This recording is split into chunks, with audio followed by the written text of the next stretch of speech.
ओशो कहते हैं, लोग मेरे पास आते हैं और पूछते हैं एक शांत मन को कैसे पाया जाए। मैं उनसे कहता हूँ, शांत मन ऐसा कुछ भी नहीं पाया जाता है। इसके बारे में कभी कुछ सुना ही नहीं। मन कभी शांत नहीं होता, अमन शांत होता है। मन अपने आप में कभी भी शांत मौन नहीं होता, क्योंकि मन का स्वभाव ही है तनावग्रस्त होना, उलझन में पड़े रहना। मन कभी भी स्पष्ट नहीं होता, उसे स्पष्टता नहीं मिल सकती, क्योंकि मन स्वभाव से उलझन है, अस्पष्टता है। स्पष्टता तभी संभव है जब मन ना हो। मौन तभी संभव है जब मन ना हो। इसलिए कभी भी शांत मन को पाने की चेष्टा ना करें। यदि तुम ऐसा करते हो तो तुम आरंभ से ही एक असंभव आयाम में जा रहे हो। सदा स्मरण रखें कि जो कुछ भी तुम्हारे आसपास घट रहा है, उन सब की जड़ें तुम्हारे मन में निहित है। मन ही सदा कारण होता है, वह एक प्रक्षेपण करने वाला यंत्र है और बाहर केवल पर्दे ही पर्दे हैं। तुम उन पर्दों पर अपने आप को प्रक्षेपित कर लेते हो। यदि तुम्हें यह भद्दा प्रतीत होता है तो अपने मन को परिवर्तित कर लो। यदि तुम्हें प्रतीत होता है कि जो कुछ भी मन से आ रहा है वह नारकीय है और भयानक है, तो मन को गिरा दो। मन पर कार्य करना है, पर्दे पर नहीं। उस पर बार बार चित्रकारी करके उसे बदलते मत रहो। मन पर कार्य करो। परंतु एक समस्या है, क्योंकि तुम सोचते हो कि तुम मन हो, तो तुम इसे गिरा कैसे सकते हो?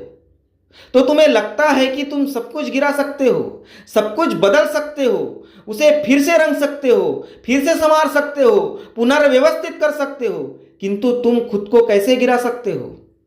यही सारे उपद्रव की जड़ है। तुम मन नहीं हो, तुम मन के पार हो। यह सत्य है कि तुमने उसके साथ तादात्म्य बना लिया है, किंतु तुम मन नहीं हो। और यही ध्यान का उद्देश्य है, तुम्हें छोटी झलकियां दिखाना कि तुम मन नहीं हो। यदि कुछ क्षण के लिए भी मन ठहर जाए, तुम जब भी वहां के वही हो। इसके विपरीत तुम और भी ज्यादा उपस्थित हो जाते हो। तुम्हारी उपस्थिति और भी ज्यादा प्रवाहमान हो जाती है। मन का ठहर जाना ऐसा होता है जैसे एक जल निकास जुलगाकर तुम्हें खाली करता रुक जाए।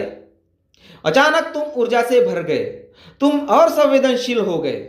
यदि तुम क्षण भर के लिए भी इस बात के प्रति सचेत हो जाओ कि मन नहीं है, केवल मैं हूं, तुम सत्य के भीतरी केंद्र तक पहुंच गए। तब मन को गिरा देना सरल हो जाएगा। तुम मन नहीं हो, अन्यथा तुम अपने आप को गिराओगे कैसे? पहले तादात्म्य को गिराना होगा, तब मन को गिराया जा सकता है।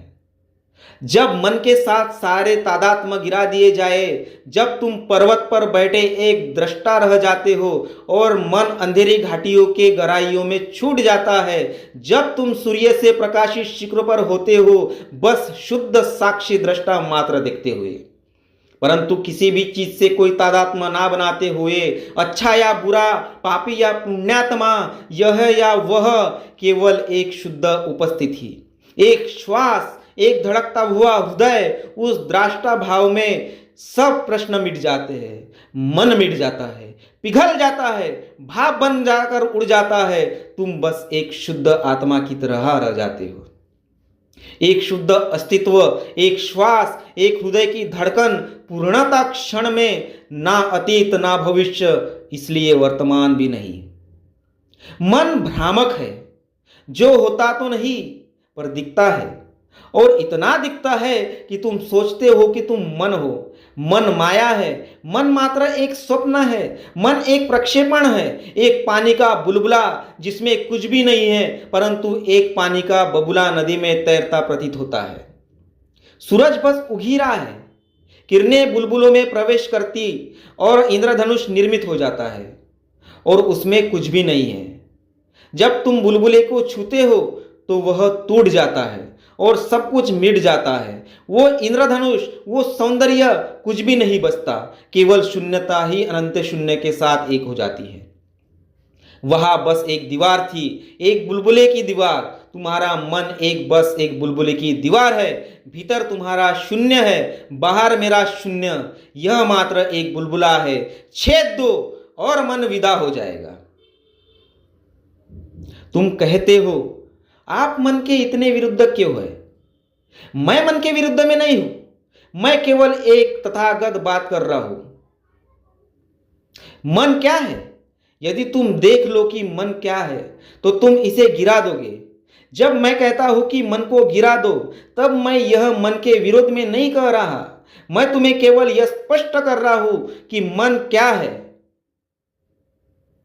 इसने तुम्हारे साथ क्या किया है, कैसे वह एक बंधन बन गया है। इसे प्रयोग या दुरुपयोग में लाने का प्रश्न नहीं है। मन अपने आप में एक समस्या है, न कि इसका प्रयोग या दुरुपयोग। और स्मरण रहे, तुम मन का प्रयोग तब तक नहीं कर सकते जब तक कि तुम्हें यह न पता चल जाए कि मन के बिना कैसे हुआ जाए। केवल वे ही लोग जो मन के बिना होना जान लेते हैं, मन का उपयोग करने के सक्षम हो जाते हैं, नहीं तो मन ही उनका उपयोग करता है। यह मन ही है जो तुम्हारा उपयोग कर रहा है, परंतु मन बहुत चालाक है। वह तुम्हें धोखा दिए चला जाता है। वह कहे चला जाता है तुम मेरा उपयोग कर रहे हो।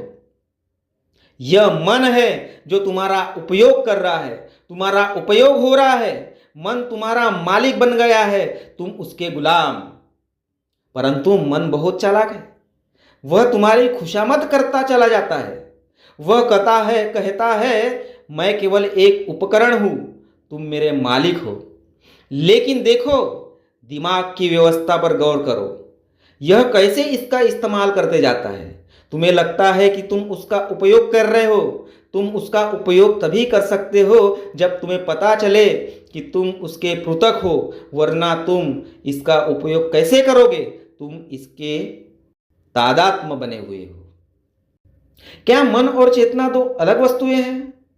या फिर वो शांत मन या एकाग्र मन, चेतना किसे कहते हैं? यह तुम्हारी परिभाषा पर निर्भर करता है।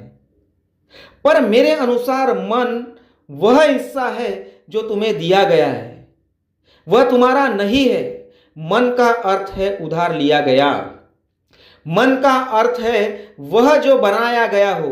मन का अर्थ है वो समाज में तुम में भर दिया है, वह तुम नहीं हो। चैतन्य तुम्हारा स्वभाव है। मन बस एक परिधि है, समाज द्वारा तुम्हारे आसपास निर्मित की हुई, तुम्हारी संस्कृति द्वारा, तुम्हारी शिक्षा द्वारा। मन का अर्थ है संस्कार। जो तुम्हारे पास एक हिंदू मन हो सकता है, पर तुम्हारे पास एक हिंदू चेतना नहीं हो सकती। तुम्हारे पास एक ईसाई मन हो सकता है, पर तुम्हारे पास एक ईसाई चेतना नहीं हो सकती। चेतना एक होती है, वह बट नहीं सकती। मन अनेक होते हैं, समाज अनेक होते हैं, संस्कृतियां, धर्म अनेक होते हैं, और हर संस्कृति, हर समाज एक अलग मन निर्मित करता है। मन समाज का उपोत्पाद है, और जब तक यह मन मिट नहीं जाता, तुम भीतर प्रवेश नहीं कर सकते। तुम मूलतया अपने स्वभाव को नहीं जान सकते। प्रामाणिक रूप से तुम्हारा क्या अस्तित्व है, तुम्हारा चैतन्य क्या है, तुम नहीं जान सकते। ध्यान के लिए संघर्ष करना, मन के विरुद्ध संघर्ष करना, मन कभी ध्यानपूर्ण नहीं होता और न ही मन की शांत होता है। शांत मन कहना एक निरर्थक बात है और बेतुकी भी। यह ऐसा कहना है कि एक स्वस्थ रोग, यह अर्थहीन है। क्या कभी कोई स्वस्थ रोग जैसी भी चीज हो सकती है? रोग तो रोग है और स्वस्थ रोग का अभाव है। शांत मन जैसी कोई चीज नहीं होती। जब शांति होती है तब मन नहीं होता, जब मन होता है तब शांति नहीं होती। मन एक तरह से उपद्रव है, एक रोग। ध्यान है अमन की चित्त दशा, मौन मन की नहीं, स्वस्थ मन की नहीं, एकाग्र मन की नहीं। ध्यान अमन की स्थिति है।